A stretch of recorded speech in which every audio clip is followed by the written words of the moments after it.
میں اپنے تمام دوستوں سے کہتا ہوں کہ اپنی بیویوں سے محبت کرنا عبادت ہے، ان کی خطاؤں کو معاف کرنا عبادت ہے۔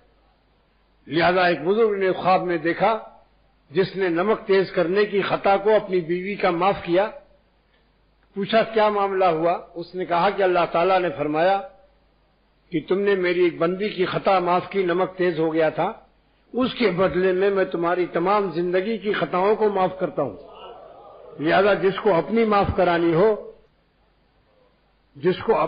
کرانی ہو اللہ سے، اللہ کے بندوں کی خطاؤں کو معاف کرنے کی مشق کرو، چاہے بیوی ہو چاہے دوست احباب ہو۔ مزاج میں کرختگی اچھی بات نہیں ہے، نصیحت بھی کرو تو چہرے پر جمال و تبسم ہو۔ مجھے اپنے احباب کے چہرے کو دیکھ کر اذیت پہنچتی، اگرچہ وہ میرے مخلص ہیں اور خانقاہ کے فائدے ہی کے لیے نصیحت کرتے، مگر انداز نصیحت مجھے ان کا پسند نہیں۔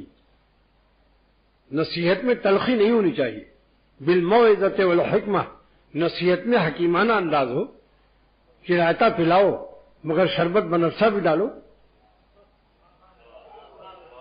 اب میری حکیمی کام آئی کہ نہیں بتاؤ؟ اگر میں حکیم نہ ہوتا تو یہ بات سمجھ میں نہیں آتی۔ آپ بے شک نصیحت کرو لیکن ساتھ ساتھ اس میں مصری بھی ڈال دو، شربت بنفشہ ڈال دو۔ جب بھی ہمارے استادوں نے عرق شہترا اور کڑوی دوائیں لکھی تو اس میں شربت و ناب کا اضافہ کر دیا۔ لہذا اس کا خیال رکھو، جب نصیحت کرو تو ایک آئینہ چھوٹا سا رکھو، اس وقت اپنے چہرے کی یبوست و خشکی کو بھی دیکھو کہ دوسرا تنگ و عاجز نہ آ جائے، تمہاری موت کی تمنا نہ کرنے لگے۔ یہ شخص ہمارے لیے ایک نہایت تلخ شخصیت ہے۔ اسی بات کو پیار و محبت سے کہو کہ بھائی ہم لوگ یہاں اپنے بزرگوں کے پاس ہیں، ہماری کچھ ذمہ داریاں ہیں کہ ہمارے بڑوں کو کوئی تکلیف نہ پہنچے، لہذا ہر آنے والے کے ساتھ تلاشی بھی لو اور بات چیت بھی کرو کہ یہ کہاں سے آئے ہیں، آپ کہاں سے تشریف لائے ہیں، تاکہ دیکھ بھال بھی رکھو۔ مگر چونکہ مزاج میں اعتدال نہیں ہے لہذا گفتگو لش مار ہوتی ہے، اس ظالم کو احساس بھی نہیں ہوتا کہ میری گفتگو میں اس وقت کتنی تلخی ہے اور کس ڈگری کی تلخی ہے۔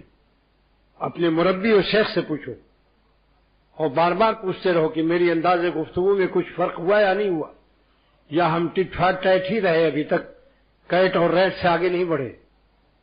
اگر اخلاق اچھے نہیں ہیں تو تمہاری تہجد بھی بیکار ہے۔